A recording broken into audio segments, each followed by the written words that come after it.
Buenas tardes, queridos amigos. Bienvenidos a Vladimir a la Una. Hoy tenemos como invitado a Julio Borges, coordinador general del Partido Primero Justicia. ¿Cómo estás, Julio? ¿Cómo te va? Vladimir, ¿Todo bien? quería felicitarte por tu cumpleaños. Gracias, caramba. Gracias, Julio. Felicitaciones, Bueno, ¿verdad? son unos cuantos ya.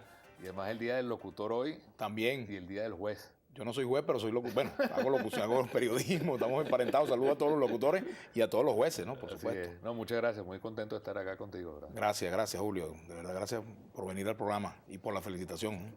Son 53 para que pregunte.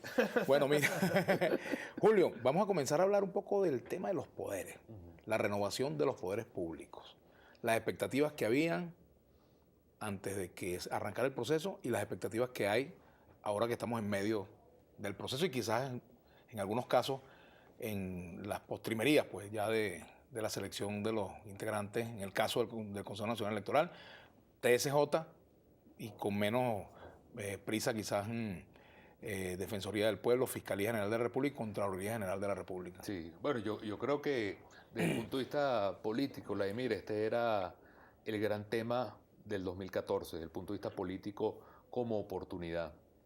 Porque sin tener que pedirle la renuncia a nadie, en un momento donde hay una crisis en el país, era una excelente oportunidad para mostrar la posibilidad de darle al país una confianza, un entendimiento, una verdadera reiteración del camino democrático en un momento donde hay tantos problemas.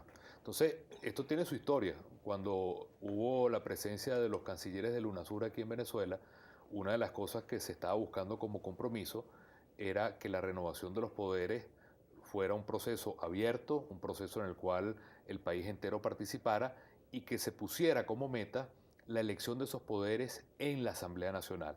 Es decir, que se agotara toda la discusión para que hubiera tanto consenso posible como para no escaparse al TCJ.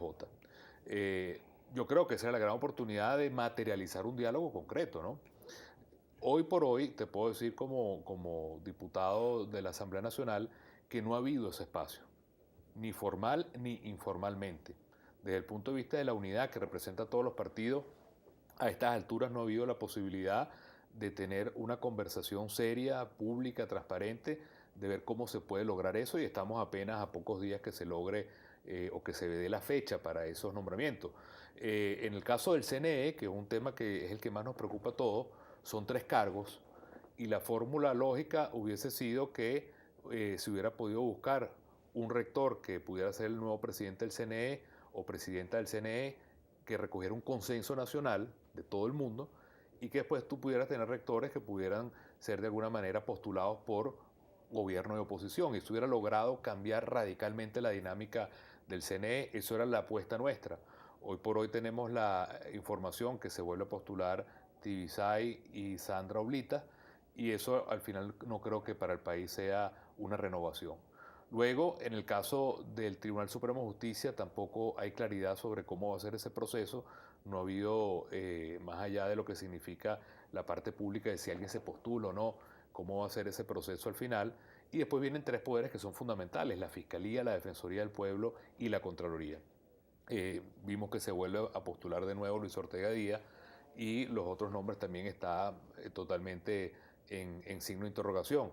Yo creo, te repito, si de algo sirve hablar de este tema en esta fecha, es precisamente para que esa escogencia se honre lo que se dio como compromiso frente a los cancilleres, se hagan nombramientos públicos, transparentes en la Asamblea Nacional y no que pretenda el gobierno simplemente imponer con una mayoría circunstancial o tratando que esto vaya al Tribunal Supremo de Justicia, una oportunidad tan grande que tendría el país de poder tener poderes que todo el mundo se sienta representado y que signifiquen una visión de futuro y de salir de la crisis. La presencia de Tibisay Lucena y Sandra Ulitas en el CNE, la posibilidad de que ellas repitan como rectoras, ¿por qué es rechazada por la oposición?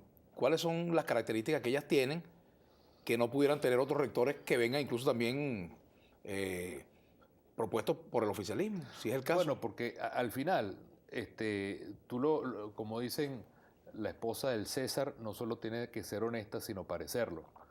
Y en el caso de estos rectores ha habido una cantidad enorme de controversias, problemas, desconfianzas, crisis, que lo lógico es que ahorita se ponga de lado quienes han sido protagonistas de esa crisis a nivel electoral y que el país sienta que hay una verdadera renovación. Eso es lógico. Y te lo planteo de la manera más aséptica, sin entrar a juzgar nada, sino simplemente como una política de Estado en la cual tú lo que quieres es que el venezolano tenga confianza en el voto, que todas las partes sientan que hay una renovación. Entonces, eso es esencial y no es una señal de cambio la que tú estás dando cuando se postulan las mismas personas.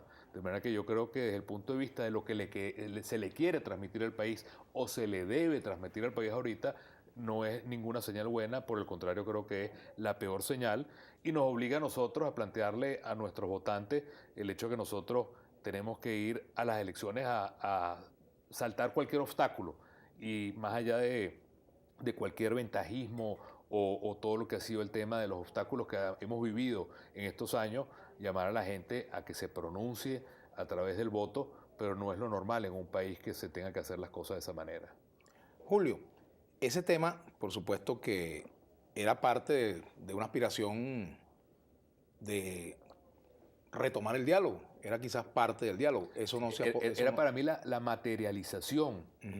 Es decir, si el diálogo podía aterrizar en cosas tangibles que tú podías tocar, cosas de carne y hueso realmente, era la renovación de los poderes. Ahí tocabas el espectro desde el voto hasta los derechos humanos, pasando por todo lo que es la gestión con la Contraloría, la justicia, es decir, daba todo un abanico de cosas que era la gran materialización del diálogo este año. ¿Ya está cerrada esa puerta?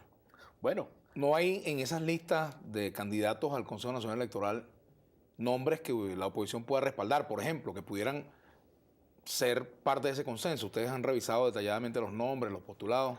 Bueno, por supuesto que hay la posibilidad de que tú puedas tener combinaciones, pero en este momento, si tú vas a llevar a la Asamblea Nacional una votación la semana que viene, lo lógico es que se diera una especie de debate público con muchísimo respeto, con muchísima tolerancia, donde cada quien pueda postular figuras y que sea algo abierto al país totalmente y que se construya, porque para eso existen en los parlamentos esas mayorías calificadas.